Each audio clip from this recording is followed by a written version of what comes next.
Joey, Isaac Newton explored gravity. Our country went to the moon, and today we explored a new frontier ourselves. By the way, what were we thinking? Well, we weren't. We're dudes. We don't think. We just do. I mean, 5 guys sitting around a round table talking about women. Like, well, by the way, that's not odd, by the way. But I think 5 dudes will sit around a table and talk about women constantly.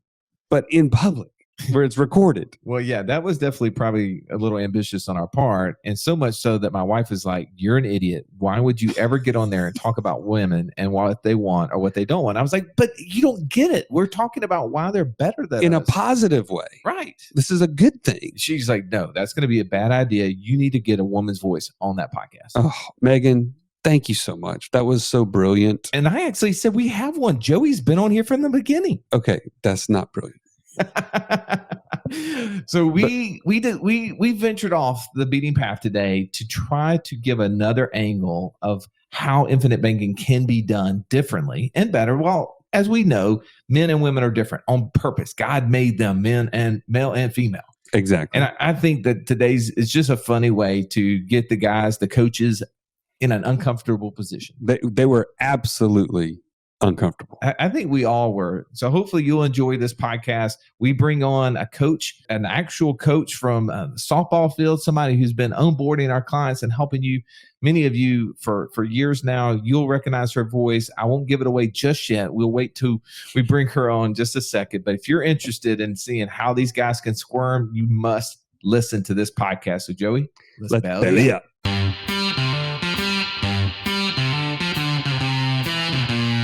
Welcome to the Wealth Without Wall Street podcast, your guide to understanding how to get out of the Wall Street rat race and start your own mailbox money lifestyle. Now, don't let these handsome Southern draws fool you. These financial minds are teaching our country to enhance savings, increase cash flow, and create passive income, all without the help of Wall Street. Are you ready to break through? Now here are your hosts, Russ Morgan and Joey Mure. Welcome into the Financial Freedom Roundtable, where each week we break down complex financial topics so that you can more easily understand them and, more importantly, take action on your path to becoming financially free. If this is your first time joining us, welcome. I'm grateful to have you in the room. I'm Russ Morgan. They call me the idea guy, mostly because lack of follow-through guy, bad idea guy when it comes to this topic maybe, just doesn't sound as super cool to me. But enough about me for a second. Let me introduce you to my co-host, the Italian Stallion. He's got the license plate cover to prove it, Mr. Joey Mure. Hey, good afternoon. Man, I'm so glad to be here. This topic is going to be so fantastic. Joey, how are women so much better at everything than we are? You know, if my wife was listening right now, I would say it goes without saying. You know, like my wife runs circles around me. She can do 10 times more things at one time. I only can do one thing at one time. And that infuriates her, by the way. She's constantly doing so many things at one time. I think IBC is just a breeze for her, where I have to do work. You know, it's work for me. Joey, it is hard work, but thankfully I'm making a call to the bullpen. I'm bringing in an ace, a relief pitcher for us. Someone is in a league of her own when it comes to all things, whether it's sports, ministry, or helping onboard people into our process. Miss Maddie Lebeter. Welcome, Maddie, to the show. Thanks, Russ. I'm excited to be here. I'm excited that you said my last name right. All things to put you in place is exactly what I enjoy. So I am excited to be here, excited to tell you guys when you're wrong and tell you what women think. Well, you're going to fit right in. Amen. The three of us are not going to be the only ones discussing this. I got to my left, a true financial Sherlock Holmes of our day. No problem too difficult to solve. If I'd only know you early, bro, I'd be so much richer. Mr. Downtown Ernie Brown. How are you today, Ern? I am good. And I feel like Adam, the first time he saw Eve, excited, but a little bit nervous.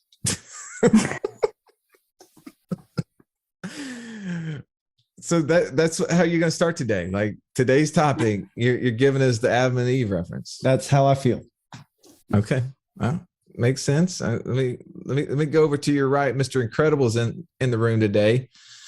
His superpower is speed to financial freedom. The real beauty to that speed is that it's contagious. My man, JD Hill, say hello to your fans, JD. Hey, fans. Ernie is never light on some of these comments that he makes about like the bathroom comment that he made that one time, the toothpaste, right? And then here he is with Adam and Eve, and I'm excited to be here with Maddie. And I think this is going to be an awesome topic to discuss. And hopefully my wife hears the things that I'm saying, and she'll love me even more. All right, let's get around to the other side of the table. We got the retiree of the group, Mr. Catch Me If You Can, when he's not killing bears with his bare hands or spear diving tuna. He's dropping gold nuggets right here. The one and only Mark Caragucci. What's up, Mark? Oh, the lead up to this, I was actually less nervous asking my fiance to marry me. I walked into that one feeling so much better than walking into this conversation, because I was pretty sure that one was going to work out good. This one, I don't know. I'm very, very cautious on this one. All right, so let me set the stage for everyone listening at home, please on do. A treadmill, riding down the road. Why did you guys come up with this topic? So, Ernie, you shared a marriage conference YouTube video with us, which if you can find it, put it in the chat for all those Inner Circle members listening, so they can go back and watch that. But I'm watching this, and you've maybe seen something very similar, and it's talking about the ways that men and women's brains are wired. Now, generalized, right? Not everybody falls into one category, and many of us have multiple different things. But as a generalization, the conversation was men compartmentalize things, and women tend to tie everything together. And I watched about an hour of that hour and a half YouTube video you sent us, Ern, and I was like, it was reminding me, I'd seen something like that before. I'd done some of that studying. And then right after that, Joey, we're on a podcast together, and he's talking about his story and talking about how the fact that he used to, before he met me, his hero, he had these other advisors telling him, hey, you need to put your money into this 401k account for retirement. You need to take your money and put it over here in this 529 plan for your kids account. You need to take money over here and put it away for short-term savings, for things for, when the car breaks down, you need to buy a new lawnmower, whatever it is, right? And he was just saying how my money was just dispersed in all these different places. And I really didn't have good controls over it, because I didn't really understand where it was. And so it hit me as like, oh, those two things connect so well. We should talk about that. And I totally see how when in my house, when we talk about finances and we start talking about infinite banking and use, I complicate things so much more than Megan does. And so there's lots of topics today. I believe there's 3 that we're gonna talk about. Okay. I believe we're gonna show how women connect and men compartmentalize, just as I pointed out. I believe that women guard and men gather. And lastly, I believe women clarify and men complicate. And I'm not going to just go by our own opinion of this, unless you're talking about your own self. But there's plenty of stories and examples that we have had over our years, right? I just got back from eating lunch with some friends of mine, and just the experience of seeing them and their life over the last 15 years and helping them walk through and navigate things. I see how each one of them see the world differently. And I think that it's good for us to talk about this as it relates to infinite banking, because the more ways that we can address this subject from different angles, it helps it become more clear to us all. So women connect and men compartmentalize. Tell me why one or the other is right. Because Russ started with my kind of story, is actually, I didn't think there was a problem about having all the different money in different compartments, because it just naturally is how I think. Like, I think, well, there's time set aside for this activity. There's time set aside for this activity. Like, it's easy for me to separate things, and my money was no different. But what was difficult for me about infinite banking was when I'm reading through the book, Become Your Own Banker. If you don't have it, you can go on our website and order it. he said all the money in the world is just really one big pool of money. And that's how you should see your own finances, is that especially within the family. He was making kind of an emphasis around the family. And he was saying all of it's connected. Why would you separate it?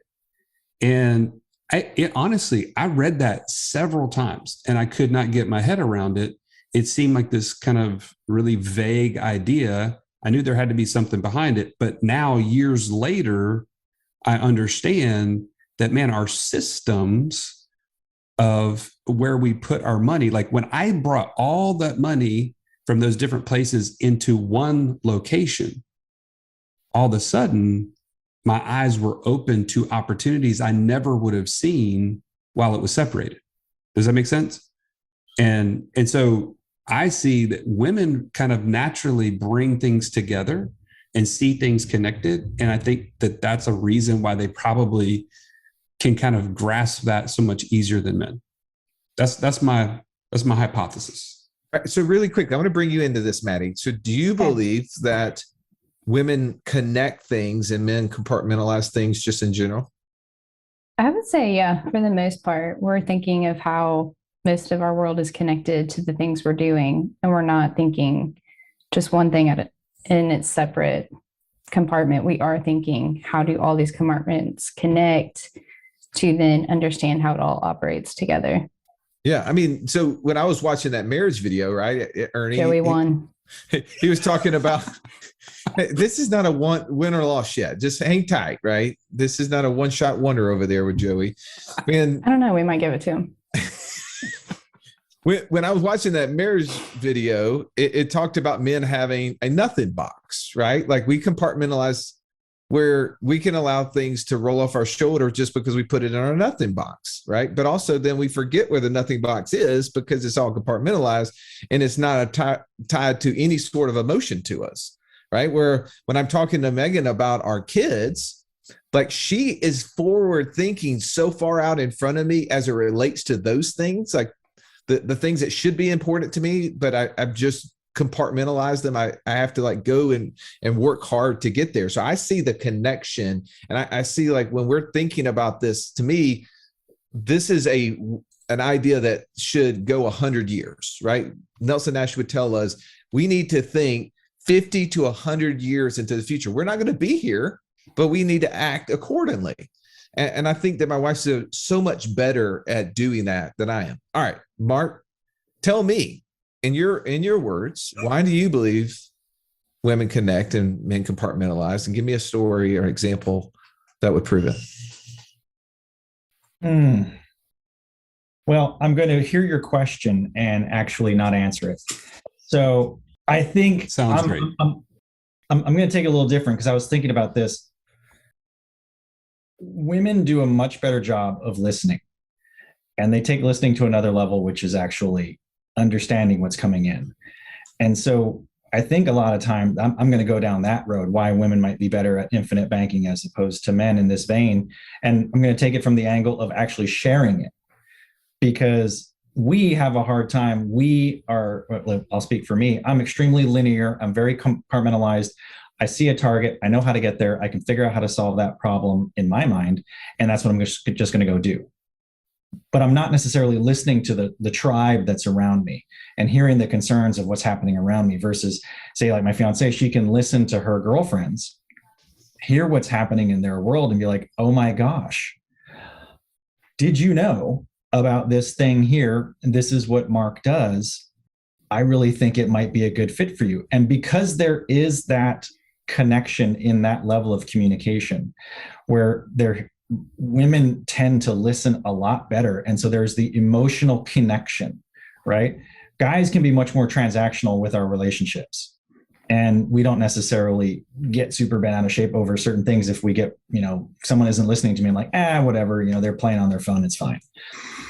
But that level of connection that happens with a lot of female interactions allowed her to have a very clear avenue to share a very compartmentalized idea that I've gone over with her. And so I think that's the connection versus compartmentalization. I at times will hear someone start to talk about their problem, and I'm already kind of like Megan, I'm already 5, 10, 15, 20 miles down the road with a solution. And I haven't listened to everything that's happening. So I'm losing some of that connection to really have a better relationship and sharing something that could be beneficial to them. Okay. Ernie, you going to jump into the conversation here? Absolutely. I think maybe it's just a simple thought and just an observation from my practice of, men and women both implement the infinite banking concept, but more often I hear men ask this question about compartmentalization. If I'm doing IBC and I've got an insurance policy where I'm storing up cash for a car or for an education, should I get a separate insurance policy because I've got this real estate business? Should I create different insurance policies for different purposes? And so I think that's a practical application of everything we're talking about. I have had that question from women before, but I'd say more often than not, it's the men who are thinking about separating that cash even in their banking system. So that compartmentalization continues to happen even when we get into IBC. We start going, well, should we have a bucket over here for this? Should we have one for this? I agree with that. I see Totally that happening. Totally. JD, did you come up with your thoughts yet? Well, I was going to tell a story about myself. What Ernie just said is, I've compartmentalized my own personal policy specifically for investing only.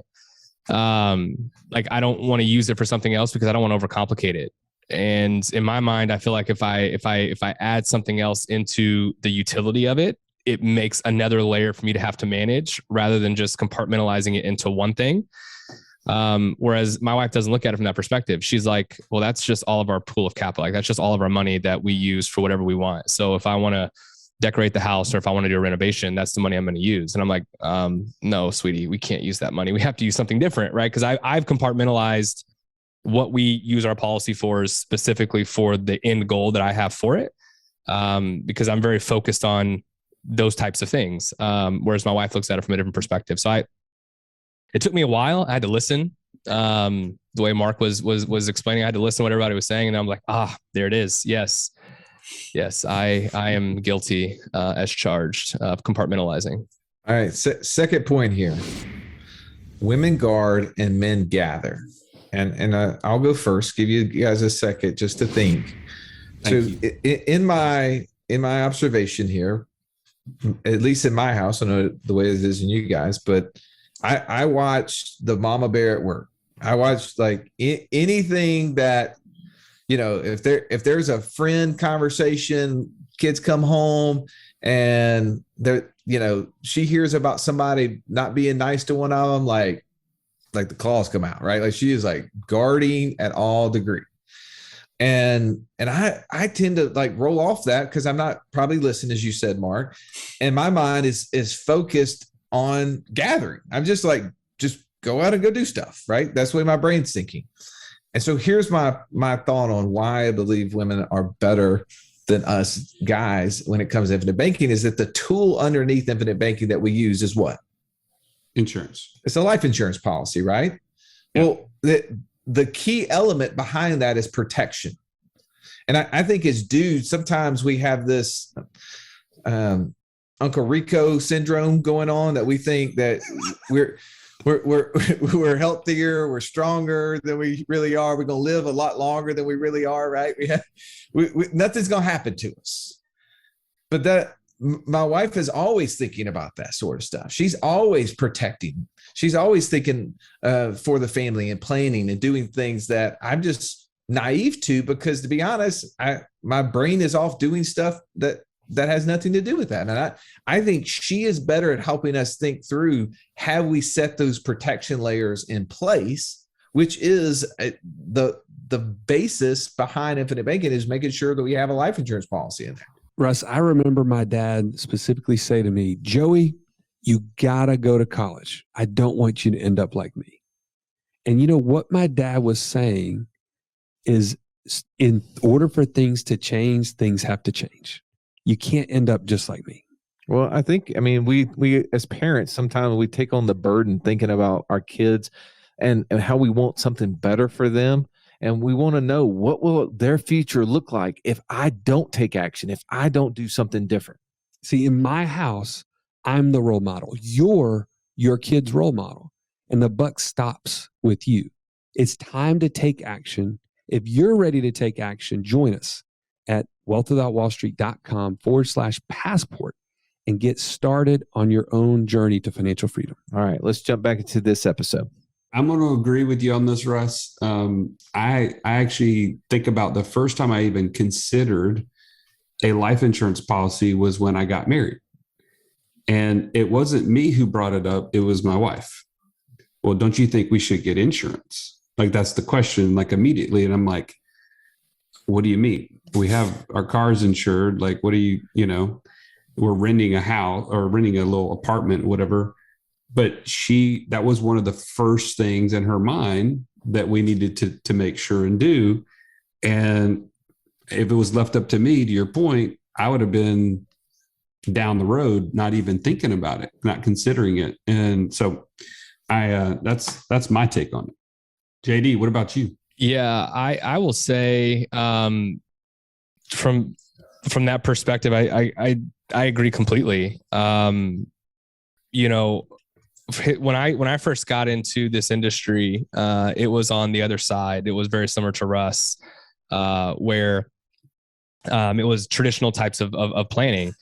And I knew in a situation or a circumstance where I was engaging with a couple, but they were separated. So say I was talking to the husband, I was like, I need maybe 250. But you get the spouse in there and they're like, how much can he get? No, he can get 4 million. Yeah, we want 4 million. Right. And the husband, if he's by himself, he's like, no, I don't need that much. It's fine. And the spouse is like, the wife, she's like, no, we need to get as much as possible on him. Because if he dies, like I need to make sure that mom is taken care of. And I think about that even from like my perspective. My wife has an unbelievably difficult job of raising our kids and staying at home. And so for what she's doing in terms of guarding, she's protecting our kids. Right. And my job is to go out and help to provide for our family. And if something happens, she's got to be able to still guard and protect our kids. And so I think that is absolutely relevant. And I've experienced it firsthand, not just from my side of engaging with other people, but also from my own personal protection as well, or planning. I think that this is a fail on our part as guys a lot of times, that we overestimate how much we're worth and underestimate how much our wives are worth in the roles that they do. And this is, and by the way, just like you, JD, I've sat in rooms for 15 years with couples, just the same exact situations. And never was the conversation about how can we get as much on the wife as how much can we get on the husband. And I challenge that. Like, the reality is that we should be thinking about this in an abundant way, right? Like, how much cash flow can I get running through infinite banking? And in order to do that, I have to have the highest life insurance death benefits on the two of us possible. Because what ends up happening is that someone gets down the road and they come with this aha moment that they want to do this and do it in a big way. And then they run into the fact that they can't put the amount of cash into the insurance policies that they want to, because their death benefits have been limited because of various factors. So when I see this, I definitely see as an area that I think we need to do a better job in. Mark, Ernie, which one of you guys want to jump into this question on women guard and men gather? Yeah, I just think back to a call that I was on either this week or the last, and husband and wife are both on the call. The wife is a business owner. Husband is retired from military, and the wife, the woman, is the one in this situation really excited about the concept of owning the banking function, because if you own it, there's not risk to somebody else coming in and taking it or controlling it. And so from a philosophical view, see in that instance, her desire to protect and have the ability to do that by owning banking. Madeline? Yeah, I feel like The first thing that's popping in my mind is this video I saw the other day of some guys on a boat. There was a shark circling the boat. So what the guy do? He jumped in. He just jumped in. What? Listen, there's a reason why our life expectancy is shorter than women. So let's just be Exactly. clear. And why your insurance is higher. And It is. I think women, we want things to run well. We want them to run smoothly, and we want to know that we're going to be taken care of. And so we are going to do whatever it takes to do that, whether that's the men involved or not. And so I think that is why we are, yes, Russ. We're always thinking that way. Yeah, better at guarding herself. Like, I've never seen my wife jump off a bridge. Never. Never. Right? No. Which I think is interesting too, because my wife and I at our church, it was actually at a different church, but we went through a marriage conference thing that they had as well. And one of the things they talked about was trying to oversimplify the different needs or desires of men and women biologically, right? And one of the things they mentioned was one of the top 3 needs of a woman is security, which goes to this point here, right? Is security. And our job as men is to provide that security for women. That doesn't necessarily mean financially or all that, but just security in general. To the point of women guard and men gather, right? We should be gathering security for women because they're going to guard it as we bring it back. So I think this is spot on from the perspective of a woman protecting and my wife JD, you look like you looked over your shoulder, like your wife walked in the room and she's going to catch you in the middle of a conversation that she didn't have the full context over. That is exactly what just happened. Yeah. Yeah. She just, absolutely. Expound a bit more on the gather. It's like from a woman, we're hearing security, but as a woman hearing gather, there's multiple things running through my head, but. Yeah. Handle that, Russ. Well, I mean, as I shared a second ago, from a gathering standpoint, I feel like I'm going, right? I'm gathering. I'm out. Like, when it comes down to, just use our house as an example, if we're going to have a campfire, right? We gotta divide and conquer, right? We got to have different jobs. My job is going to go be the stick guy. I got to go find the sticks. Not the logs. Whatever it is, I got to go get it and bring it back. Right. That's the job for me. I'm the gatherer in our situation. That's not the case in all scenarios, but in our family, I'm the one that just goes and gathers. But the reality is if I don't have someone helping me think through guarding it, I can get shiny object syndrome and I can go chase a lot of squirrels. And I need someone like my wife that's going to help me think through, like, is this really going to get us closer to financial freedom, right? Like, I know that you want a new car, but is that really what we need? Like, are you sure you guys want to start a wedding venue? Like, that just seems like a bad idea, in my opinion, right? Like, she starts challenging the thought processes that I have, but I'm just go. Like, I'm gas pedal. And she's back there in the back saying, we need to put some seatbelts on people around here. we need to put some airbags around this idea so that way we don't crash the whole deal. Does that help? And real quick, just to clarify, it doesn't mean that either male or female is incapable of one or the other. For sure. Exactly. Right. Like, women are capable of all things. Amen. Amen. And all the church said, amen. Yes. Yes, they are. Absolutely.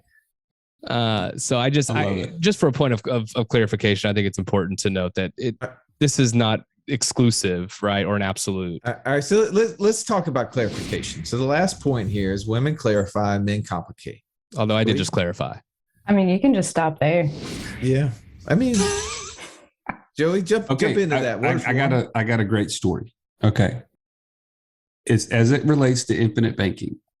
Especially as I was early on in the process of this whole deal, I would try to explain infinite banking to other people. Not too unlike today. I still struggle with it, complicating it, making it about like getting into the weeds and all this kind of stuff. And, there was a several times where my wife would go out with her friends and tell others about what I was doing.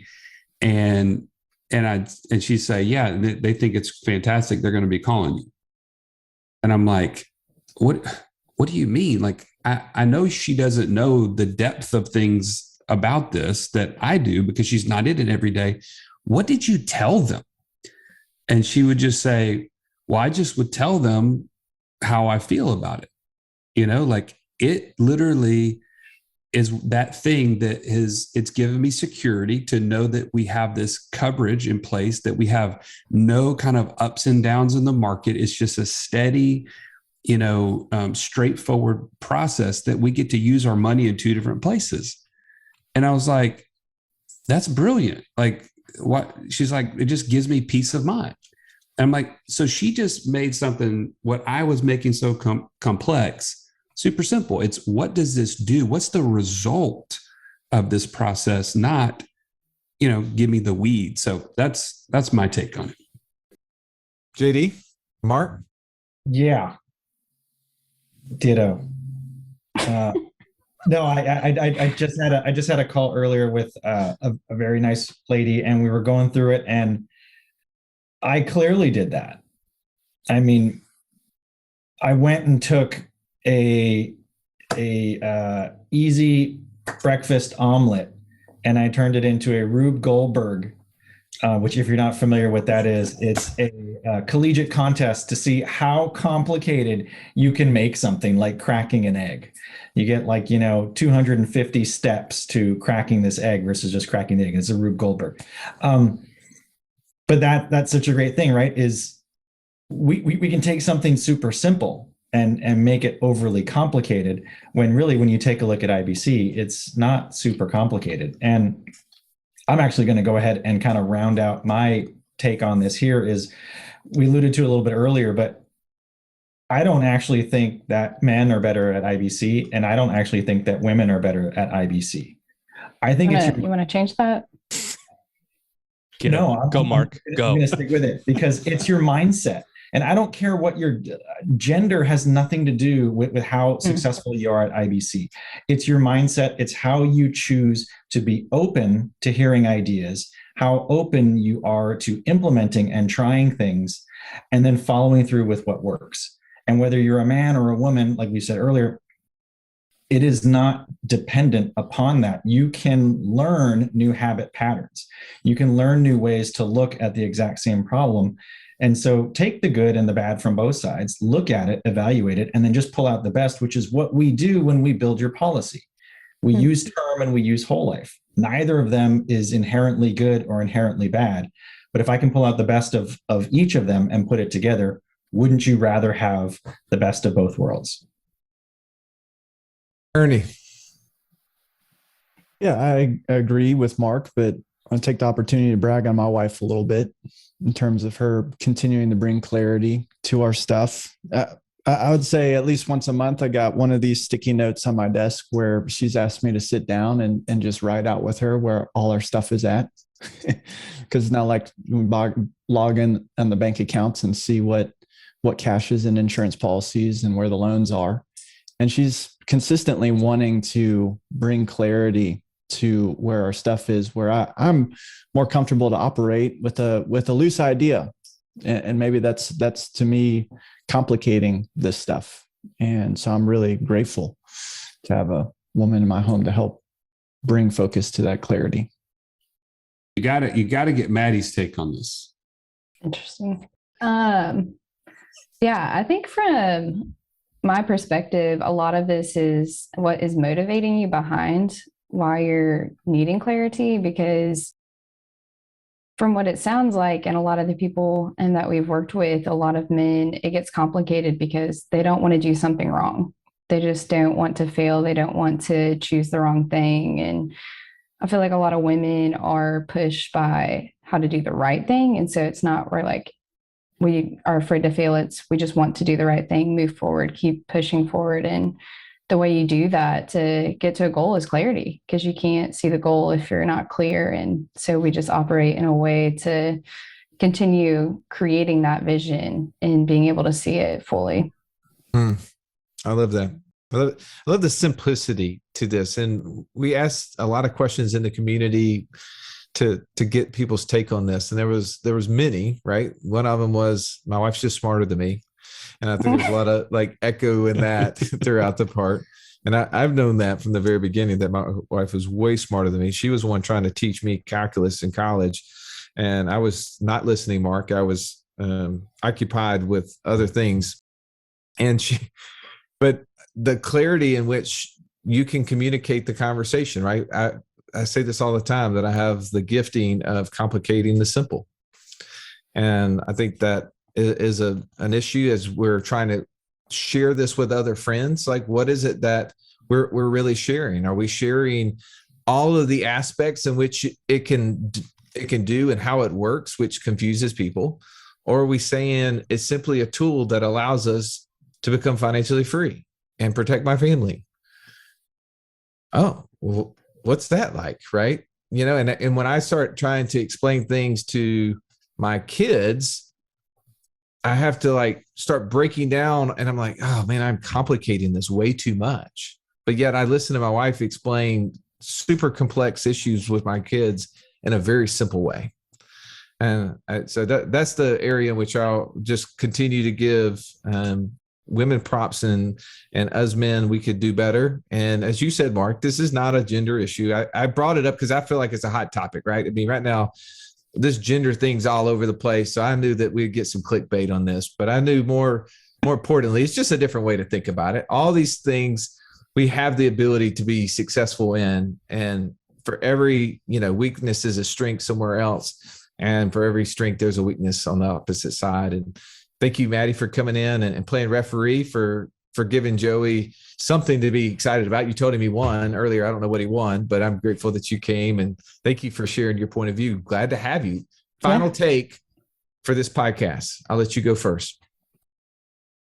Yeah, I think I agree with y'all. It's not one is better than the other, even though underneath I do enjoy being a woman, and women succeed at all things. But I think it's interesting how our minds operate together to accomplish the same goal. Nice. Ern. Yeah, I agree. I'm grateful to be a man on the other side. I'm also grateful for the strengths that my wife provides as a woman in our IBC system. And even if she had IBC and not me, I think she'd still be pretty good at it. Mark. I think this proves that you've got to go out and solicit outside opinions, because wherever you are, there's obviously another side to the coin, and another great place to solicit opinions is in the community. So if you're not a member of the Inner Circle, now's your chance. Go ahead and sign up, because you can surround yourself with a plethora of outside ideas and people that can help you figure out what might be the most efficient path for you. JD. Yeah. We weren't designed to go it alone, right? We need complementary skill sets alongside of us. And, I'm fortunate, much like what Ernie said, I'm fortunate to have a bride that complements my deficiencies. I have a lot of them. And so she complements a lot of me, and in a lot of ways that we discussed. And so I'm grateful that we were able to discuss these things and avoid a lot of the potential landmines. Maddie, thank you for being here and helping us guide us and tell us where those are so we don't step on them. So this was fun. Stallion. I got to jump in, and I'm going to give props to Anna in our community in the Inner Circle.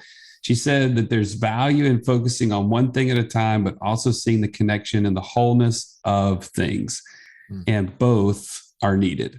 So I love that there is, whether, whatever your gender, infinite banking is a process in which it's all connected, and we have to stay focused on financial freedom. That is the end. That's the result of this whole process. And I love what Mark said, that, whether you're married or not, you have the opportunity to have a community to support you. And that's what the Inner Circle is here for. That's what we're about to jump in and be able to share these ideas openly and get people unstuck on this journey.